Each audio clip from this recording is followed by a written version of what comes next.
Warning, this video contains spoiler alerts.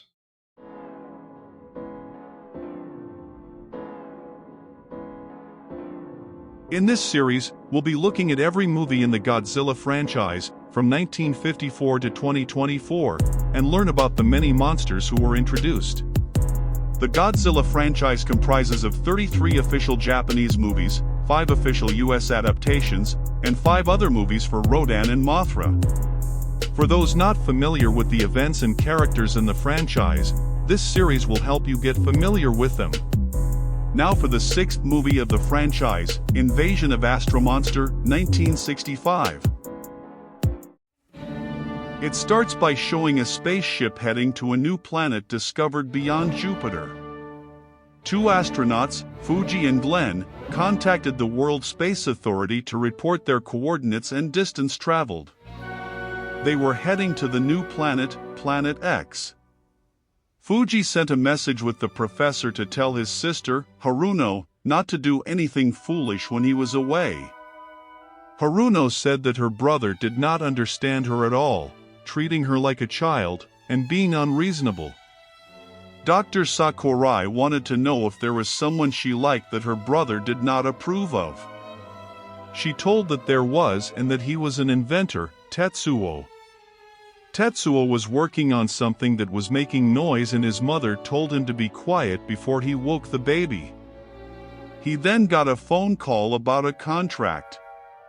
Back at WSA, Sakurai was in an interview about the recently discovered Planet X. He said it was not discovered until now because the planet was too dark for traditional telescopes to see. The Central Observatory were the ones who discovered the new planet when tracking strange radio waves. He believed that it could be the reason for the recent problems in the planet's magnetic fields. He was not sure if there were intelligent life on Planet X. The transmissions were non-human and they waited for more information to come from Fuji and Glenn. At a restaurant, Haruno and Tetsuo have dinner to celebrate his sale of one of his inventions. The contract was going to be signed there. They met Namikawa from the World Education Corporation to sign the contract. But his invention was not a toy. Haruno found it strange that they gave him 50 million yen for it. In the spaceship, Fuji and Glenn was approaching Jupiter and saw Planet X. They reported into the WSA but lost contact when they passed behind Jupiter.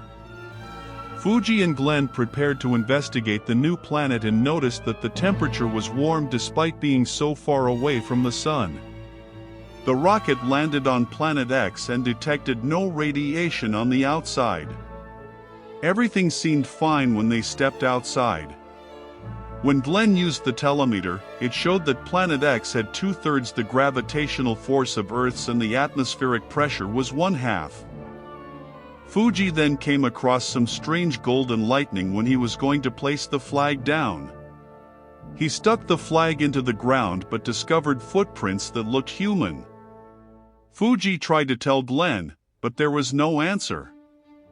The ship was then gone. A cylinder then appeared, telling Fuji to step into it.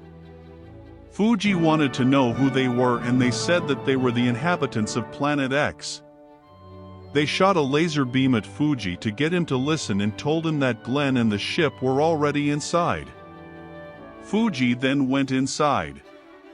The WSA lost all contact with them and Haruno was worried. The professor told her not to worry because they had not lost a pilot in over 30 years and that they will call. The voice told Fuji to follow the light and they led him through a labyrinth. He met Glenn, who had his helmet off, and were told to stay right there. They met the controller of Planet X, who told them that he brought them there for a reason. He showed them that the ship was safe. Then, Monster Zero attacked. Monster Zero was a space monster and the reason why the people of Planet X could no longer live on the surface. He showed them Monster Zero, which they recognized as King Ghidorah since he attacked Earth. The controller wanted them to teach him how to repel Ghidorah since all their methods ended in failure. Ghidorah attacked the barren landscape and destroyed some of the rocks. The hydrogen dioxide plant was destroyed and they placed Fuji and Glenn into a dome to protect them. Ghidorah then left. The controller told them that they needed an exterminator for King Ghidorah and wanted Godzilla and Rodan to do it.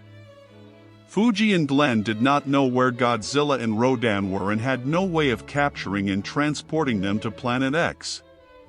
But the controller said that he was asking permission to operate on Earth and he named the locations of the two monsters.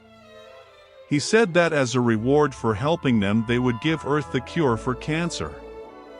Fuji and Glenn said that they would try to convince those on Earth and left. But something felt off. When they returned, a press conference on the discovery was made and the response was positive.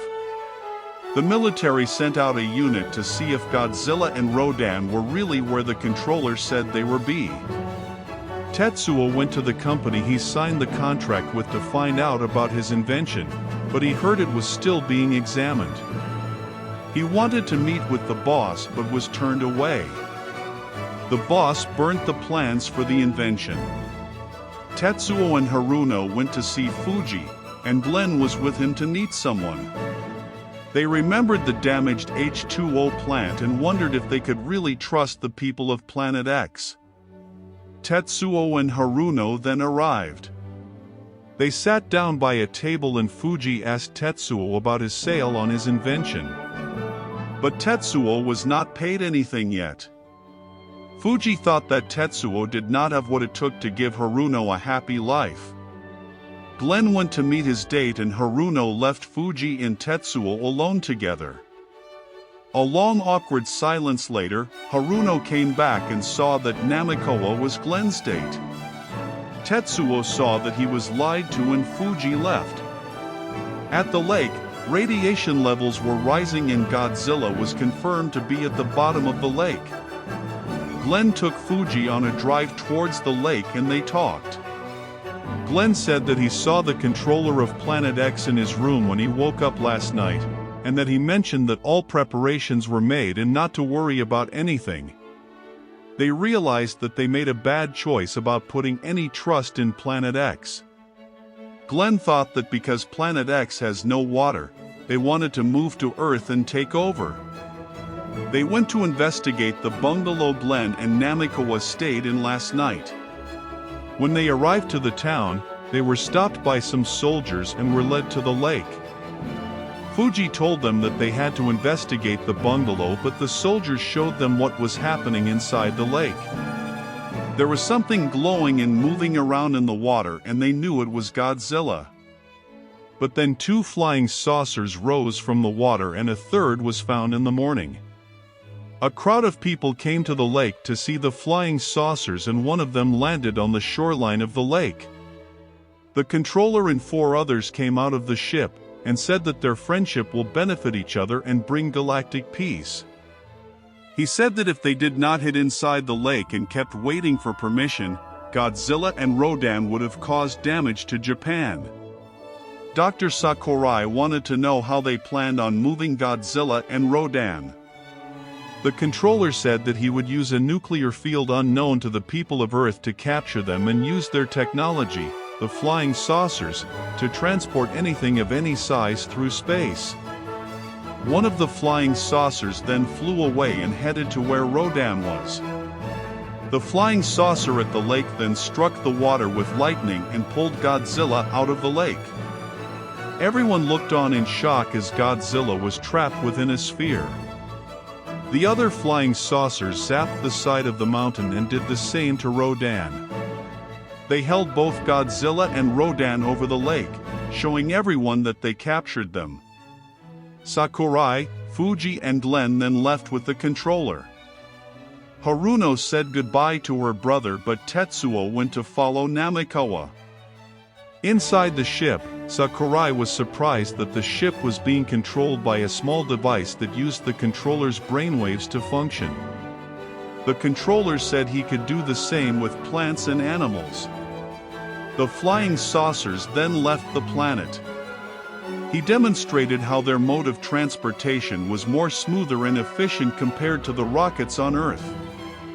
They were moving at 450 million kilometers per hour when only 4.5 hours had just passed.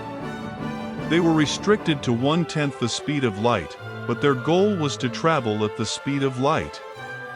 Back on Earth, Namekoa came home and met her superior, who told her that she was getting too close to Glenn and was not following orders.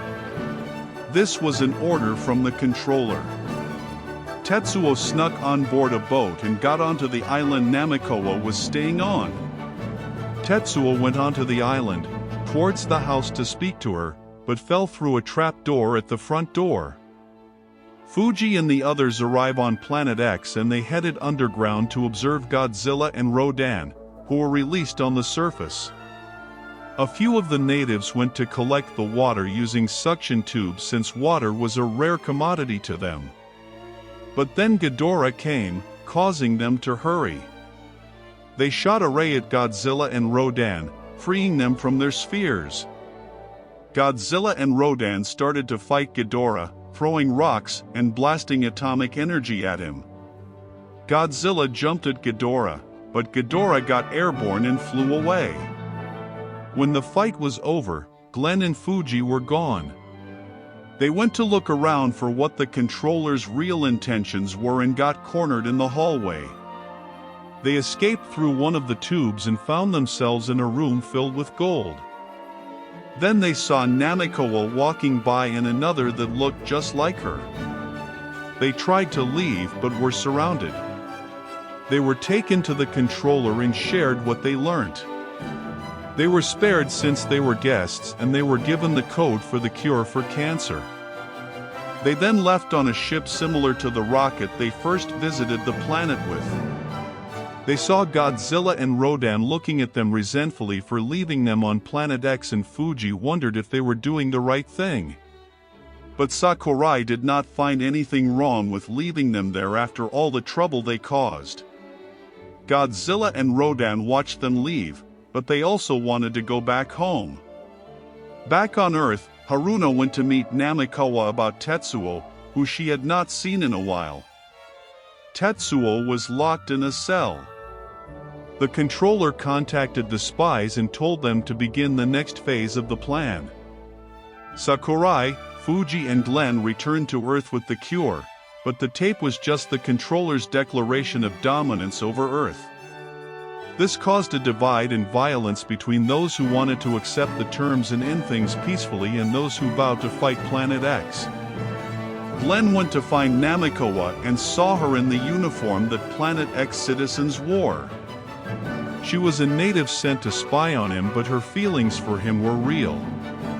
She tried to convince him to become a citizen of Planet X so they could be married. But Glenn tried to get her to join their side. She told him that it was too late for her to be an Earthling, and the commander of the colony came into the room. They took him away, but Namekoa went to talk to him one last time, slipping something into his pocket. The others then destroyed her as commanded by a computer and not emotions. They then took Glenn away. At WSA, Sakurai told Fuji that King Ghidorah was in America and that the Americans wanted to try using nuclear weapons on the enemy despite the consequences. Haruno could not find Glenn. They then heard a flying saucer and the controller blew up the rocket and satellite dish. He declared his invasion and revealed that Ghidorah was one of their weapons. He also said that he had Godzilla and Rodan under his control through magnetic waves and would use all three monsters to conquer Earth. But the controller gave them 24 more hours to change their minds before attacking. Sakurai then got an idea when they revealed that Godzilla and Rodan were being controlled by magnetic waves. He found a file for an A-cycle light ray projector. Back at the cell, Glenn found Tetsuo and noticed that the entire cell was soundproof. There was only 20 hours left until the controller used Godzilla, Rodan, and Ghidorah to wipe out the human race. 15 hours left and a council met to discuss what they should do. Sakurai told them about the magnetic waves and took the council into the room where the device was being made. But there was a problem of figuring out which frequency the flying saucers used to control Godzilla and Rodan. They decided to play all 12 frequencies at once, but were out of options if the frequency was higher than that. The controller waited with 10 more hours left.